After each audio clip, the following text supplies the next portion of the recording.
1 സങ്കീർത്തനം 5 വാക്യത്തിൽ ഇപ്രകാരം വായിക്കുന്നു: ആകയാൽ ദുഷ്ടന്മാർ ന്യായവിസ്താരത്തിലും പാപികൾ നീതിമാന്മാരുടെ സഭയിലും നിവർന്നു നിൽക്കുകയില്ല.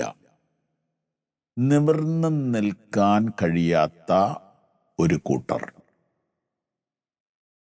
നമ്മൾ ഇന്ന് ജീവിക്കുന്ന സമൂഹത്തിൽ അക്രമങ്ങൾ വർദ്ധിക്കുന്നു എന്ന് പറഞ്ഞാൽ അഭിപ്രായ വ്യത്യാസമുള്ളവരുണ്ടോ?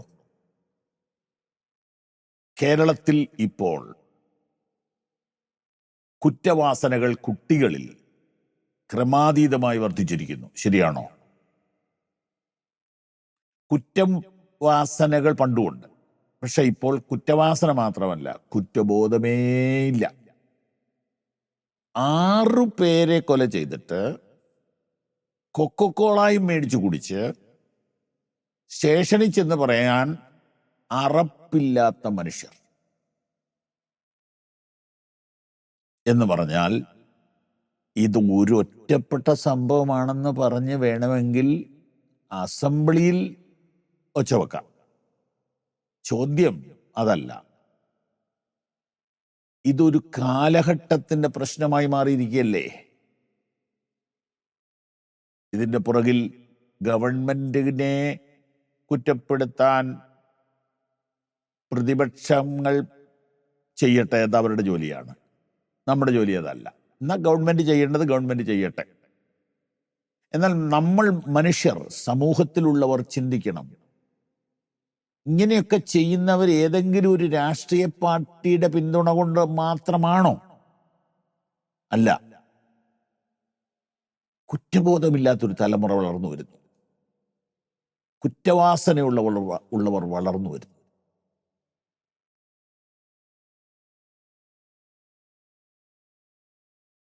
എന്നിട്ട് നേരെ നിൽക്കുക പോലീസിന് മുമ്പിൽ ചെന്ന്. ഇപ്പൊ പോലീസിനും ഭയമാണ്. ഏതോ ഒരു സ്ത്രീയെ റോഡിൽ വെച്ച് പോലീസ് പിടിക്കുകയും സ്ത്രീ പോലീസിനെ അടിക്കുകയും ചെയ്യുന്ന വീഡിയോ ഞാൻ കണ്ടു. നേരെ നിൽക്കാൻ കഴിയുന്നു.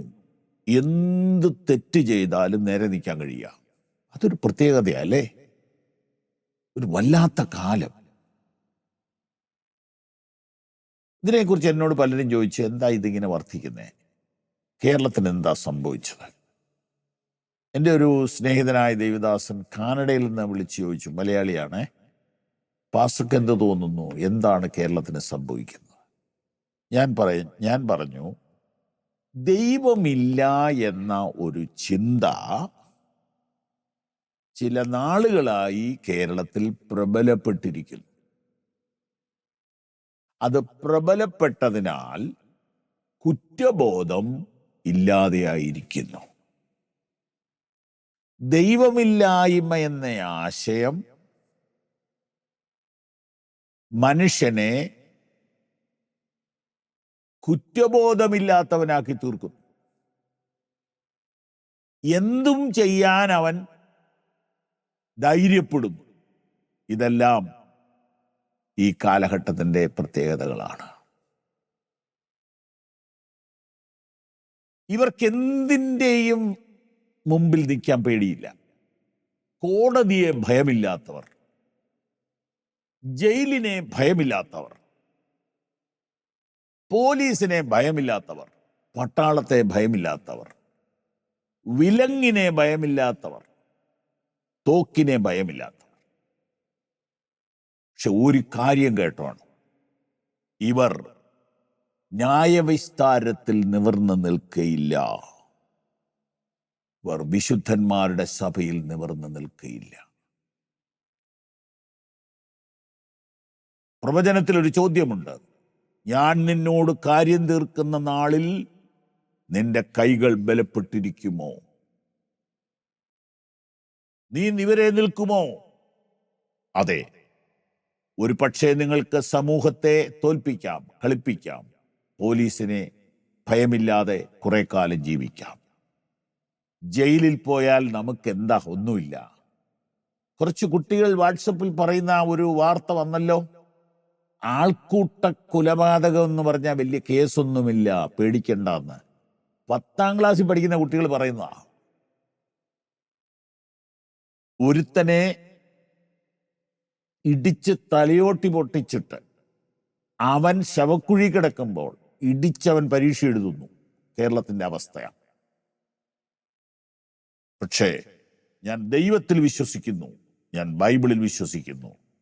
ഞാൻ നിങ്ങളോട് ഉറപ്പായി പറയുന്നു, ഒരു ന്യായവിധിയുണ്ട്. അന്ന് നേരെ നിൽക്കാൻ കഴിയില്ല. അതുകൊണ്ട് ഇന്ന് ദൈവത്തെ ഭയപ്പെടുക. ദൈവം നിങ്ങളെ അനുഗ്രഹിക്കട്ടെ. ഈ സന്ദേശങ്ങൾ നിങ്ങൾക്ക് തുടർച്ചയായി ലഭിക്കുവാൻ പവർ വിഷൻ ടിവിയുടെ സാമൂഹിക മാധ്യമങ്ങൾ സന്ദർശിക്കുക.